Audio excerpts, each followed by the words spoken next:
Hi ನಮಸ್ಕಾರ, ನಾನು ನಿಮ್ಮ ಚಿರು ಮಾತಾಡ್ತಾ ಇದ್ದೀನಿ. ಇವತ್ತು ನಾನು ನಿಮ್ಗೆ ಪರಿಚಯ ಮಾಡ್ಕೊಡೋಕೆ ಹೋಗ್ತಾ ಇರೋದು ಶತಶೃಂಗ ಬೆಟ್ಟಗಳ ಮೇಲಿರುವಂಥ ಒಂದು ಊರು ತೇರಹಳ್ಳಿ ಅಂತ. ಆ ತೇರಹಳ್ಳಿಯಲ್ಲಿರುವ ಒಂದು ಪುರಾತನ ದೇವಸ್ಥಾನ. ಸುಮಾರು ಒಂದು 1300 ವರ್ಷಗಳ ಹಿಂದಿನ ದೇವಸ್ಥಾನ ಅಂತಲೇ ಹೇಳ್ಬೋದು ಇದು. ಚೋಳ ಇಲ್ಲ ಹೊಯ್ಸಳರ ರಾಜವಂಶಸ್ಥರು ಕಟ್ಟಿರೋ ಅಂಥ ದೇವಸ್ಥಾನ ಅಂತ ಕೇಳ್ಪಟ್ಟೆ.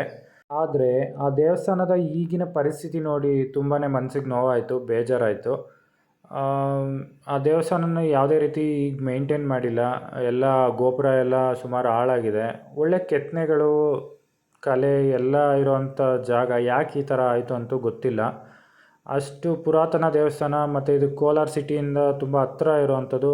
ಅದರಲ್ಲೂ ಬೆಟ್ಟಗಳ ಮೇಲಿರೋ ಊರಲ್ಲಿ ಈ ಥರ ಒಂದು ದೇವಸ್ಥಾನ ನಿರ್ಮಿಸಿದ್ದಾರೆ ಅಂದರೆ ಆಗ ಎಷ್ಟು ಕಷ್ಟಪಟ್ಟು ನಿರ್ಮಾಣ ಮಾಡಿರ್ತಾರೆ ಅಂತ ಯೋಚನೆ ಮಾಡಿ.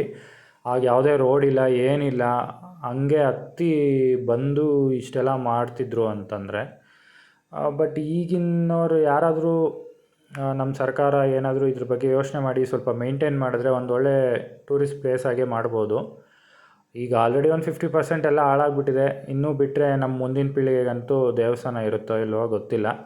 ಲಾಸ್ಟಿಗೆ ವೀಡಿಯೋಗಳಲ್ಲೇ ನೋಡಿ ಈ ಥರ ಒಂದು ದೇವಸ್ಥಾನ ಇಂಥ ಜಾಗದಲ್ಲಿ ಇತ್ತು ಅಂತ ಅಂದ್ಕೋಬೇಕಷ್ಟೇ, ಅಷ್ಟಿರುತ್ತೆ ಅಷ್ಟೇ. ನೋಡಿ, ನೀವೇ ನೋಡಿ, ಆ ದೇವಸ್ಥಾನ ಸ್ವಲ್ಪ ದೊಡ್ಡದಾಗೇ ಇದೆ, ಏನು ಚಿಕ್ಕ ದೇವಸ್ಥಾನ ಅಲ್ಲ, ಏನಿಲ್ಲ. ಅದ್ರ ಜಾಗ ಎಲ್ಲ ಇದು ನೋಡಿ, ಒಂದು ಬಂಡೆಕಲ್ಲಿನ ಮೇಲೆ ಒಂದು ನಂದಿ ಗೋಪುರ ಇದೆ, ಅದರಲ್ಲಿ ನಂದಿ ಇದೆ. ಆ ಬ್ಯಾಕ್ಗ್ರೌಂಡ್ ಆಗ್ಬೋದು ಎಲ್ಲನೂ ತುಂಬ ಚೆನ್ನಾಗಿತ್ತು. ಬಟ್ ಯಾಕೆ ಈ ಥರ ಆಯಿತು ಅಂತ ನಂಗೆ ಗೊತ್ತಿಲ್ಲ. ಇದೊಂದು ಶಿವನ ದೇವಸ್ಥಾನ, ಸುಮಾರು ಚೋಳರ ಕಾಲದಲ್ಲಿ ಕಟ್ಟಿರೋ ಅಂಥದ್ದು ಅಂತ ಕೆಲವೊಬ್ರು ಹೇಳಿದ್ರು. ಅಲ್ಲೇ ತೆಗೆದಂಥ ಕೆಲವೊಂದು ಫೋಟೋಸು ನಿಮ್ಮ ಜೊತೆ ಶೇರ್ ಮಾಡ್ಕೊಂಡಿದ್ದೀನಿ. ನೋಡಿ, ನೀವು ಕೂಡ ಆನಂದ ಪಡಿ, ಹಾಗೆ ನಿಮ್ಮ ಫ್ಯಾಮಿಲಿಗೂ ತೋರಿಸಿ ಅಂತ ಹೇಳ್ತೀನಿ. ನೋಡಿ, ಇದು ಕೆಲವೊಂದು ದೇವ್ರ ವಿಗ್ರಹ ಎಲ್ಲ ಇತ್ತು. ಈ ಥರ ವಿಗ್ರಹ ನಾನೆಲ್ಲೂ ನೋಡೇ ಇರಲಿಲ್ಲ. ಒಂದು ಯೂನಿಕಾಗಿತ್ತು, ಅದಕ್ಕೆ ನಿಮ್ಮ ಜೊತೆ ಶೇರ್ ಮಾಡಿಕೊಂಡೆ.